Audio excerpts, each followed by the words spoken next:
Hello friends, आप देख रहे हैं आपका चैनल शेयर बाजार विद आयुष। और जो दोस्तों इस वीडियो में बात करेंगे हम सबके बारे में। देखिए, इंटर आज की आज लिस्टिंग हमको देखने को मिली और लिस्टिंग कह सकते हैं कि काफ़ी अच्छी हुई। एक्सपेक्टेशन से बियॉन्ड हुई। हमारी एक्सपेक्टेशन थी कि 1250 तक की लिस्ट हो सकता है, बट आपको मैंने कल भी कहा था कि 1250 के ऊपर लिस्ट है तो कोई बहुत आश्चर्य वाली बात नहीं होगी। और आज दोस्तों लिस्टिंग होती है करीबन 1299 एंड क्लोज टू 1300 रुपये के आसपास हमको लिस्ट होता हुआ देखने को मिला। ऑलमोस्ट 45% इन्वेस्टर्स ने आज यहाँ पे बनाया, तो अपने आप में आप कह सकते हैं कि अच्छा पैसा बन गया। बट ज़रूर हम कह सकते हैं लिस्टिंग के बाद दोस्तों स्टॉक में गिरावट देखने को मिली। करीबन 1203 पर दोस्तों स्टॉक ट्रेड कर रहा था एट 330, बट जो दिन का लो था वो करीबन 1179 का हमने देखा। आज करीबन 70 लाख शेयर्स हमको आज ट्रेड होते हुए देखने को मिले, राइट। और जो डिलीवरी देखने को मिल रही है वो ऑलमोस्ट 48-49% के आसपास की आपको देखने को मिली है डिलीवरी। और ज़रूर दोस्तों यहाँ पर कह सकते हैं at the end of the day जो क्लोजिंग हुई है वो 1195.70 पर हुई है। और वहाँ पर 15,040 ऑर्डर्स आपको देखने को मिलेंगे बाइंग साइड के ऊपर। अब वो देखिए at the end of the day जब होता है तब होता है। बट इंपॉर्टेंट बात क्या है कि एक अच्छी लिस्टिंग के बाद स्टॉक में हमको थोड़ा सा प्रेशर बिल्डअप होता हुआ देखने को मिला। आप देख सकते हैं 7-8% स्टॉक आज डेफिनेटली फॉल कर गया, गिर गया, जो इसका आज का हम कह सकते हैं ओपनिंग था, राइट। करीबन हाई 1314 का लगा और उसके बाद स्टॉक में प्रेशर क्रिएट होता हुआ नजर आया। ये बात हम साफ देख सकते हैं। देखिए इंपॉर्टेंट बात क्या है, जो कंपनी ने यहाँ पर काम किया, राइट, इंपॉर्टेंट तो यही है। जिस तरीके का रिस्पॉन्स इस इशू को मिला था कुल मिलाकर, वो अपने आप में ये दिखाता था कि डेफिनेटली कंपनी को लेकर डिमांड तो है। 93.53 टाइम्स देखिए इशू यूं ही सब्सक्राइब नहीं हो जाता है। इसमें अगर आप देखेंगे तो QIBs ने जमकर पैसा लगाया था, HNIs ने जमकर पैसा लगाया था और रिटेल भी कोई पीछे नहीं था। सब कैटेगरी के द्वारा दोस्तों काफ़ी अच्छा सब्सक्रिप्शन देखने को मिला था और इशू को बहुत अच्छा रिस्पॉन्स मिलता हुआ नजर आया। लेकिन अब हमेशा ये बात ध्यान रखिएगा, कोई भी शेयर होता है जब अच्छा लिस्ट होता है तो उसके बाद थोड़ी बहुत प्रॉफिट बुकिंग बनती है, जो एग्जैक्टली हमको होती हुई नजर आई है। अब ये बात सही है कि देखिए ये लॉन्ग टर्म में कितना बढ़िया करेगा नहीं करेगा ये अपने आप में क्वेश्चनेबल है, राइट। इसलिए मैंने कल भी कहा था कि अगर आपके पास शेयर नहीं आए तो अभी वेट करिएगा, राइट। बहुत बार होता क्या है ना कि हम नहीं लेते हैं तो शेयर बढ़ जाता है। अब काफ़ी लोग होंगे जिन्होंने ले लिया, अब वो सोचेंगे वाह गिर क्यों गया शेयर। तो ये बात हमेशा ध्यान रखिए कि हर चीज़ जो होती है वो हम प्रिडिक्ट नहीं कर सकते कि क्या होने वाला है, राइट। और ज़रूरी बात क्या है, वैल्यूएशंस। देखिए मार्केट चलता है वैल्यूएशंस के ऊपर। ऐसा नहीं है कि देखिए इस कंपनी की वैल्यूएशंस बहुत एक्सट्रीम पहुंच चुकी है, ऐसा नहीं है। लेकिन मार्केट चीज़ों को असेस करेगा। ये बात ध्यान रखिएगा, जो इनका फ्रेश इशू था करीबन 200 करोड़ का, वो बाजार देखेगा किस तरीके से यूटिलाइजेशन होता है। जिनको नहीं पता है देखिए कंपनी का कारोबार ही क्या है, वह ध्यान रखिएगा। कंपनी प्री इंजीनियर्ड बिल्डिंग्स और बेसिकली 2 प्राइमरी सर्विसेज इनकी है। एक PEB कॉन्ट्रैक्ट, जो टर्नकी PNB कॉन्ट्रैक्ट होते हैं, ये सब कुछ करते हैं उसमें डिज़ाइन से लगाकर ऑन साइड इंस्टॉलेशन।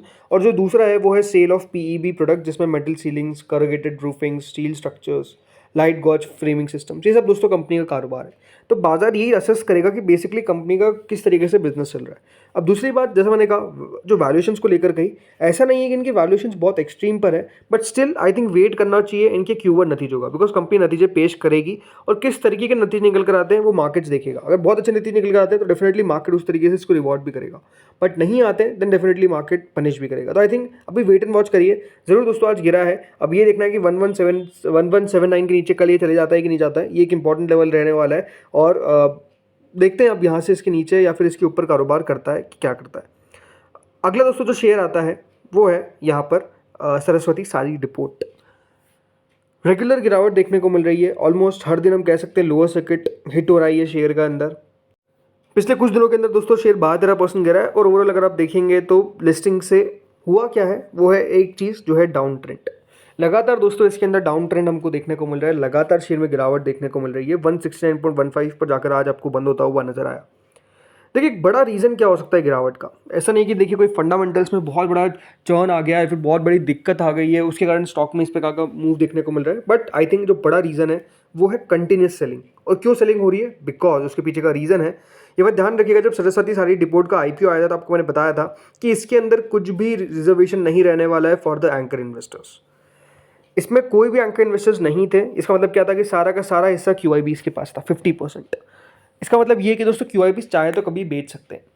और हुआ एग्जैक्टली इसी तरीके से। लगातार दोस्तों इसके अंदर जो सेलिंग प्रेशर है वो हमको क्रिएट होता हुआ दिख रहा है, लगातार सेलिंग होती हुई नजर आ रही है। 50% QIBs के ऊपर कोई रोक नहीं है, वो कभी भी बेच सकते हैं। HNIs 15% है और रिटेल के पास 35% है। तो मेजर जो दोस्तों यहाँ पे प्रॉब्लम जो है वो डेफिनेटली है इनके रिलेटेड टू सेलिंग। लगातार सेलिंग देखने को मिल रही है। सेकंड बात क्या है, बिजनेस। अगर आप कंपनी की ग्रोथ देखेंगे तो मार्च 2023 से लेकर 2024 के अंदर जो कंपनी ने ग्रोथ करी वो बिल्कुल मामूली सी थी। 592 करोड़ से बढ़कर 602 करोड़ का कंपनी का रेवेन्यू हुआ। कंपनी के मार्जिन्स आपको मोटा मोटी मात्र 1% बढ़ते हुए नजर आए। प्रॉफिट कंपनी का काफ़ी कम बढ़ता हुआ नजर आया, मतलब 29% कंपनी का प्रॉफिट बढ़ा और 2% सेल्स बढ़ा। प्रॉफिट चलिए तब भी ठीक था, बट ये बात सही है कि कंपनी के सेल्स उस तरीके से ग्रो नहीं कर पा रही है। इसलिए कंपनी ने ये भी कहा कि हम देखिए मेन एथनिक के अंदर भी अपना कारोबार जो है वो बेसिकली लाते हुए नजर आएंगे।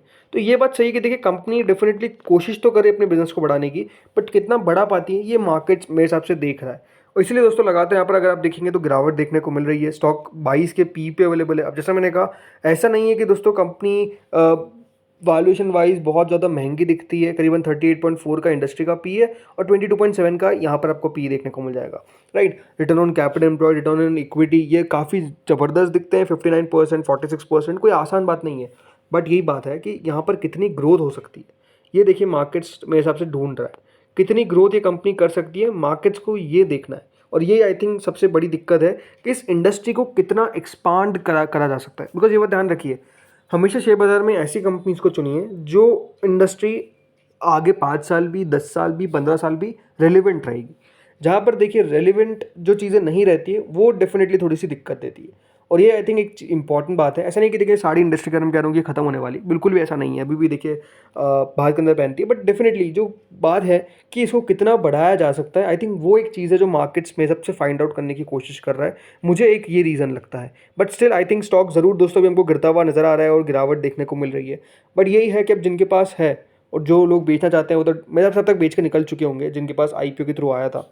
बट जो लोग खरीदने की सोच रहे हैं, मैं अभी आपको ये कहूँगा वेट एंड वॉच करिए। यहाँ पर भी कंपनी अपने नतीजे पेश करेगी, उसमें मैनेजमेंट की कमेंट्री को देखिएगा।